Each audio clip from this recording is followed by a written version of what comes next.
In this video, I'm going to look at solutions to well, probably not just this video, but the next couple videos, looking at solutions to the Schrodinger equation in one dimension with the potential modeled as a harmonic oscillator. And that essentially means that we are looking at potentials that have a form like this. And if you remember your uh, lower level physics classes, you'll know that this is the potential of well, it can be modeled as if we have a a mass on a spring. So we have a spring here with some mass on the end of it on a frictionless surface. That if we sort of push this in and then let it go, it will keep sort of going back and forth uh, as this spring bounces, and you can model the potential energy of that in a parabolic form where when the mass is closest to the outside, its kinetic energy decreases. It slows down, but its potential energy increases. The potential energy, so the potential of moving back towards the center, where in the center the potential energy will be the smallest, but the kinetic energy will be the highest. And so the potential energy function looks like this, where in the center it is at the lowest, and then as we get further to the outside, the potential increases.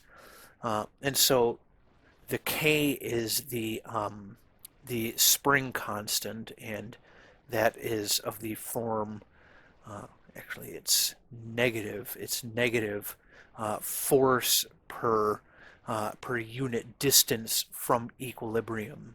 And so that's what this is telling us, is that we have force per distance where x is distance. We could even say that this is the x-axis here. And the negative is just telling us that the force is always back towards the center, back towards the equilibrium. It's a force that's sort of pushing against the direction of movement, and that's why we have the negative here.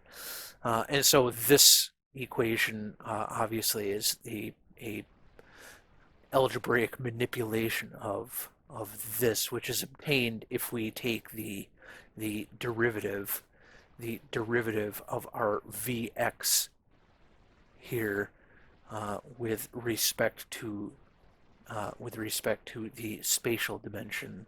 And so that would be something that would look like d1/2 kx squared with respect to x. And we see that if we do the derivative, if we take the derivative of this 2 comes down out front, it cancels out this half, and then the 2 goes down to 1. And so we end up with minus kx. So this should have had a minus here. But anyway, so this is just sort of a review of what a harmonic oscillator is. And so we are going to plug that into the potential of the time-independent Schrodinger equation. And so that is minus h bar squared over 2m. We have our second derivative of the wave function as a function of space, the one spatial dimension x with respect to x, and then plus 1/2 kx squared multiplied by our wave function here, and that equals E, the eigenvalue, the energy here, of times our function, our wave function with respect to x. And so this is the time-independent Schrodinger equation, so often abbreviated as TISE. And so usually we don't have this in terms of the spring constant here. And so what we actually have is the angular frequency, and this is lowercase omega, mine often look like W's, is equal to that K over M and the square root of that. So if we sort of manipulate this around, what we end up with is K is equal to mass times the angular frequency squared. And so if we plug this into this equation and do a little bit of algebra, uh, so we plug this in, do a little bit of algebra to get everything on one side set equal to 0.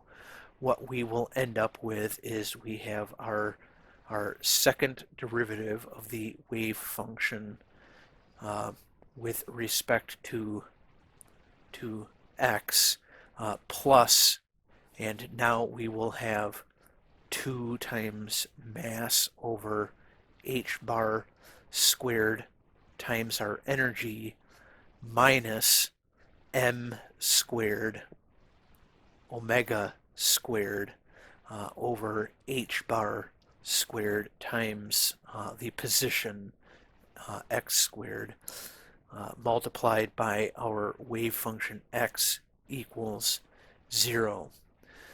And so before moving on, I want to give just a little bit of interpretation here, just so we can sort of orient ourselves.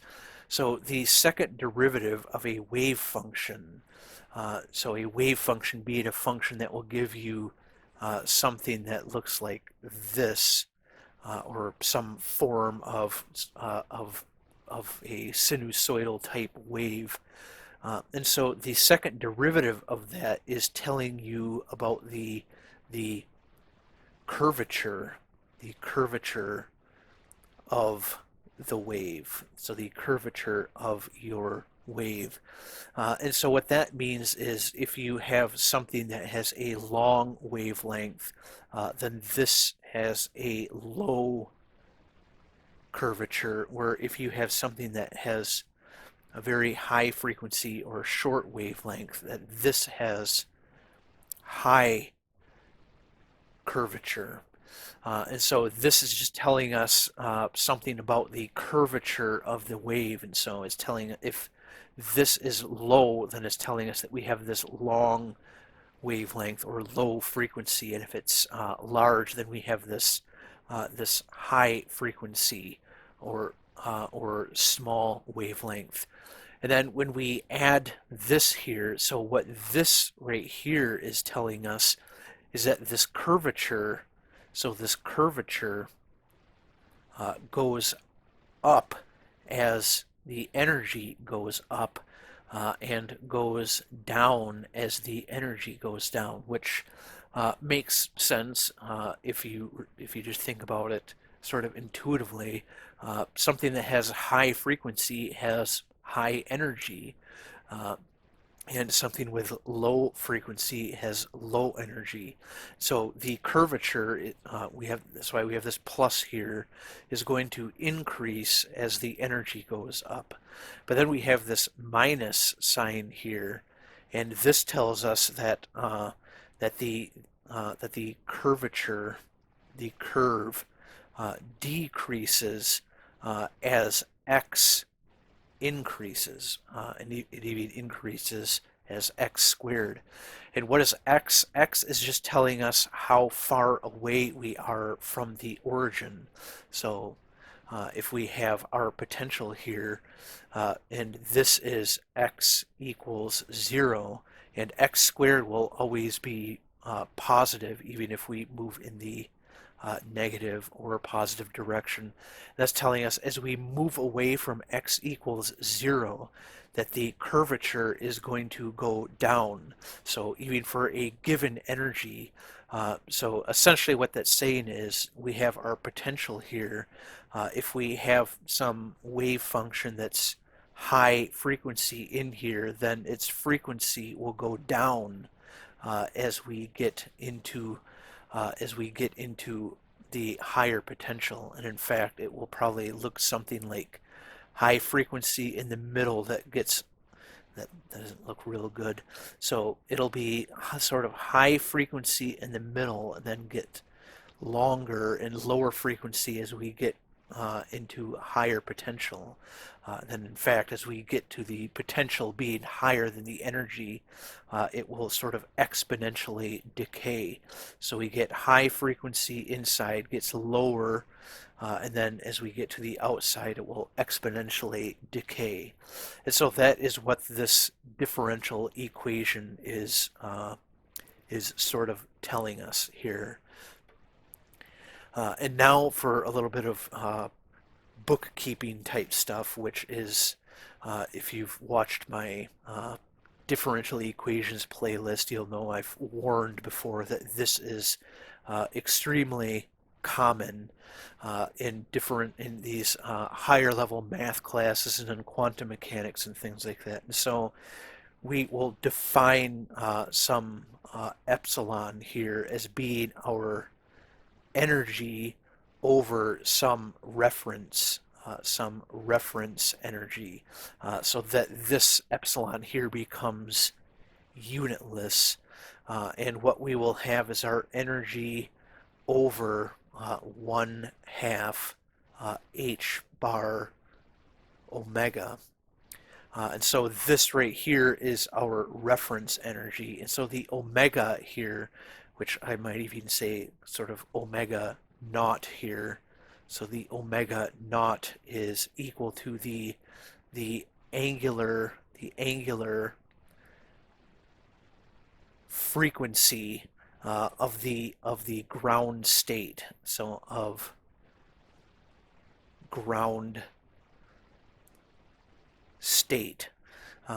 And so we can sort of look at that this is actually equal to energy if we remember that the units of h bar are joules times second, and the units of our omega is 1/2. So if we have joule times second times 1/2, these will cancel out and we end up with just joules. And so this right here is the energy of the ground state. And we will make another sort of unfortunate substitution here. So in most books, this substitution will use the Greek letter she, spelled she like this, I think. And so I'm going to be using a lot of these, and these oftentimes, just if you're writing them fast, just end up looking like kind of a squiggle like this. So I apologize that my she's will not always look great, but this is pretty standard for this substitution. And so I am going to go with it just in case you encounter this in any further studies. So that will be x over x reference, which will be x over h bar over m, m, and it's the square root of that m times this angular frequency. And so what this is here is what's called the distance to classical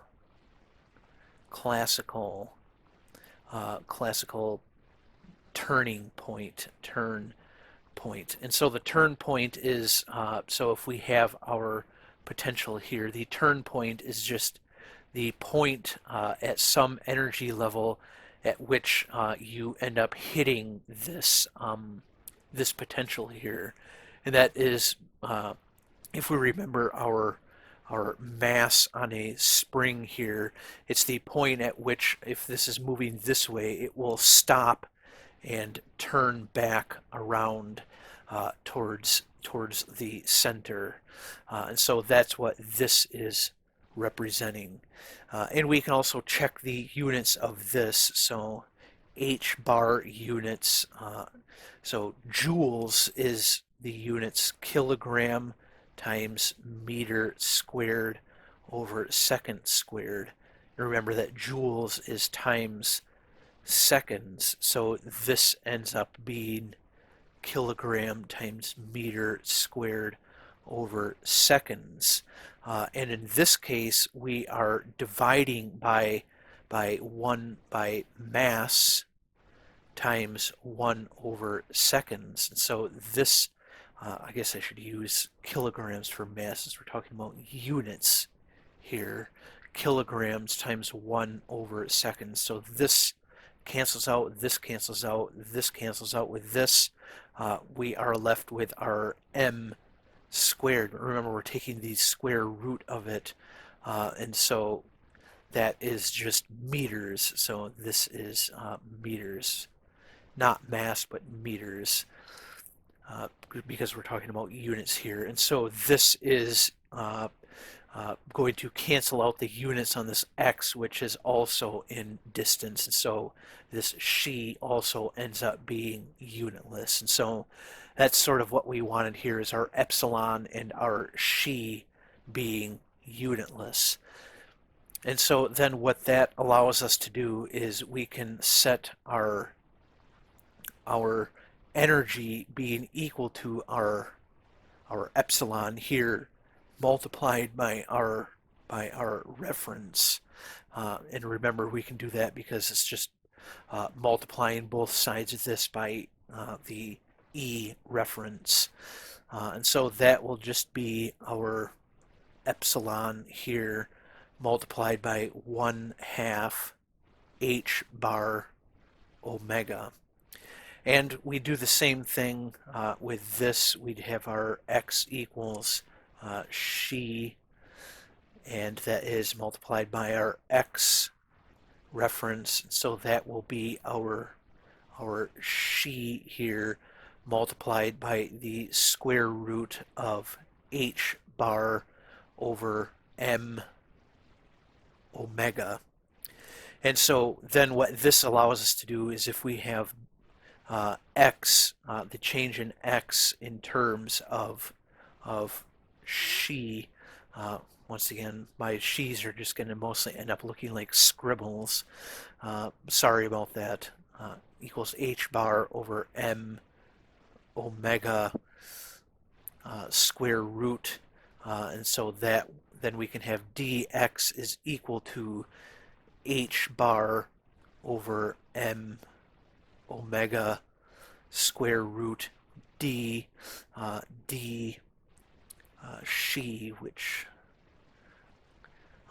will look something like that. So then if we take the second derivative of this, everything will end up being squared. So that gets rid of the square root on that. And so we end up with our Schrodinger equation, which, remember, looked something like this, but now after these substitutions we will end up with it looking more like this. So we have the second derivative of the wave function as a function of xi over, and now we have h bar. Remember, because we're doing the second derivative, we got rid of that square root on it, omega d, and then xi squared plus 2m over h bar squared times our epsilon times 1 over h bar omega. Remember, because this is just what we substituted in for E. And I guess I should put that square bracket here like I had last time. Then minus m omega over h bar times our xi squared, because remember, this right here was just substituted in for the x, this x squared up here. So we have this, and in fact, this should all be squared here. This m omega and h bar, because this was just substituted in for our x squared here. And so I think I jumped the gun on putting that bracket there. So these are all squared here. And so this xi squared is actually going to be so get rid of that, because we are actually going to put this, because we're substituting the xi in, and now we have this h bar over m omega. And so, oops, so we have that, and then that, all of that is squared. And so then multiplied by our wave function as a function of xi here equals 0. So yeah, this is what we substituted in for our x squared right here. All right, and so now that we have it in this form, we can do a little bit of manipulation. And so this sort of, because it's in the denominator, will be flipped around. So we end up with m omega over h bar d squared, the wave function as a function of xi. Draw that a little bit better. Of xi, not much better, but better, I think. D xi squared plus our m omega, and we'll put the square bracket around this, over h bar epsilon minus m, the mass omega, over h bar, and then our xi squared, and then that is multiplied by our wave function as a function of xi equals 0. And we see how this happens. So we had this thing here squared, and so that gets rid of the square root, and so this just, and then this is the inversion of this, so we end up just canceling out all these squares, and that's how we get this. So this right here, this 1/2 cancels out this 2, this h bar cancels out one of these h bars, and this omega is then multiplied by that, so we have mass times omega over h barred.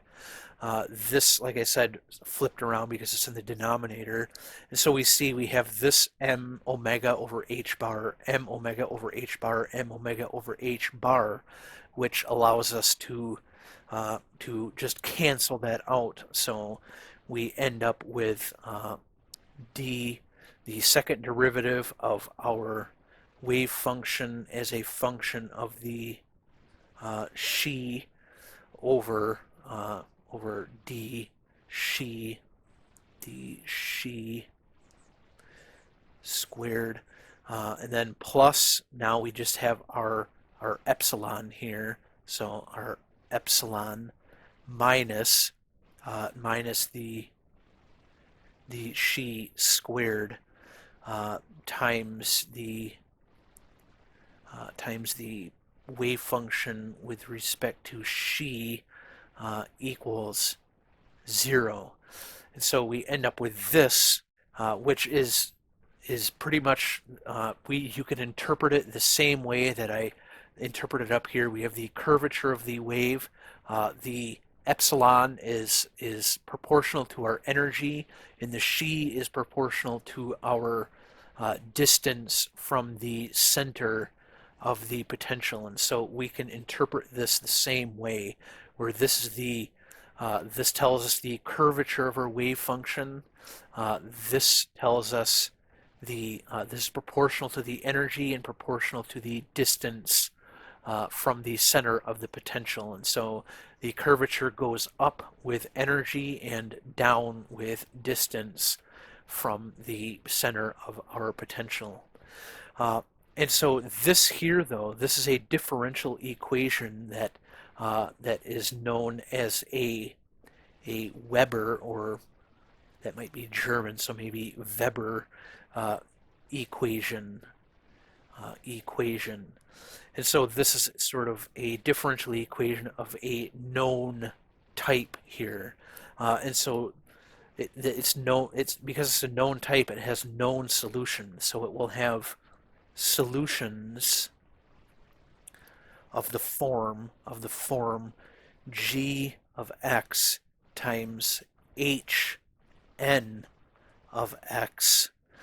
And so this here, this g of x is a Gaussian, is what's known as a Gaussian function.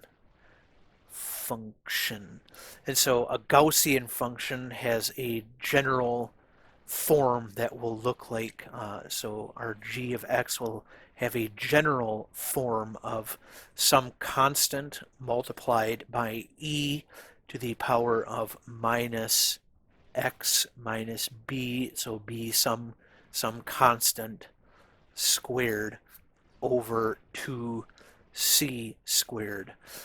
So c being some constant again. And you may recognize that the form of this that you might be most familiar with is the normal distribution, which has the form of 1 over sigma times 2 pi. And so our a is this 1 over sigma times 2 pi.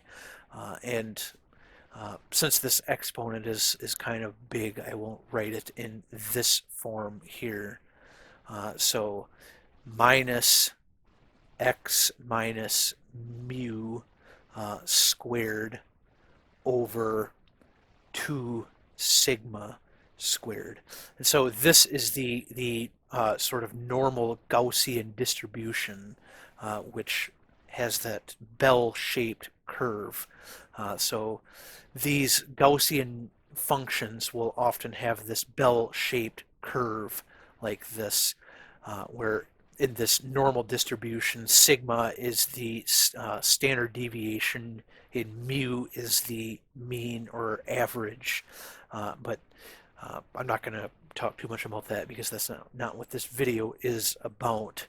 And so it's going to be some Gaussian function multiplied by this function here, which if you've watched my differential equations videos, you will probably recognize as the Hermite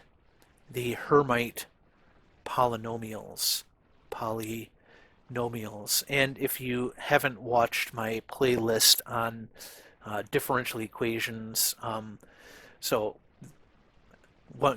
if you've gotten to this video without watching them, now would probably be a good time to watch those if you are not familiar with these sort of named polynomials like this, like the Hermite polynomials, which are a type of orthogonal series of polynomials. And so it's going to be some Gaussian function multiplied by our Hermite polynomials. And just to give sort of a spoiler here, we are going to end up with solutions. So our wave function of it is a function of xi will be of a form that looks like this: an hn of x, hn of xi rather. I'm getting sick of trying to draw these x's, times e to the minus Xi squared over 2. And so this right here is our Gaussian function, our Gaussian function.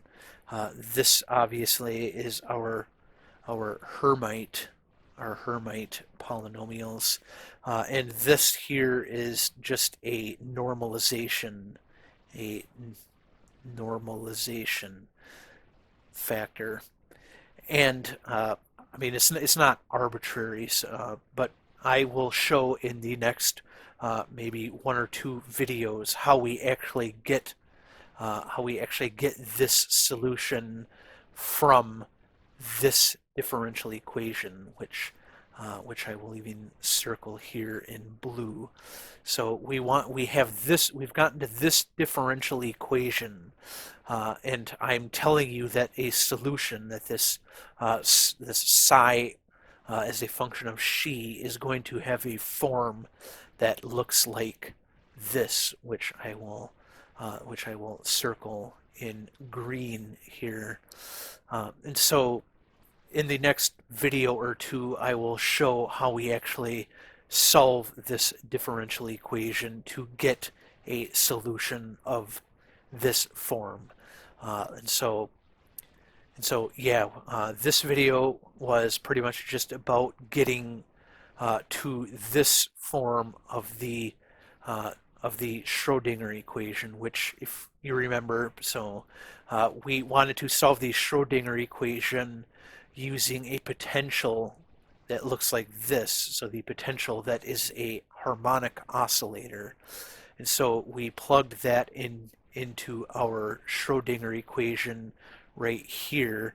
And from there, we went ahead and made this substitution, so k equals m times omega squared, and did a little bit of algebraic manipulation to get it in this form.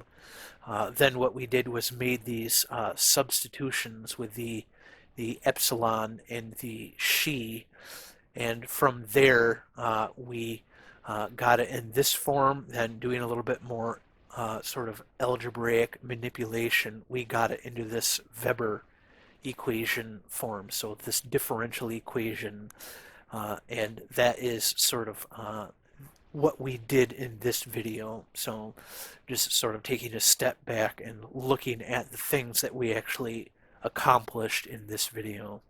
And so, like I said, the next video or two, I will show how we get from that differential equation to solutions of this form. So anyway, I hope you found this video helpful, and I will see you in the next video.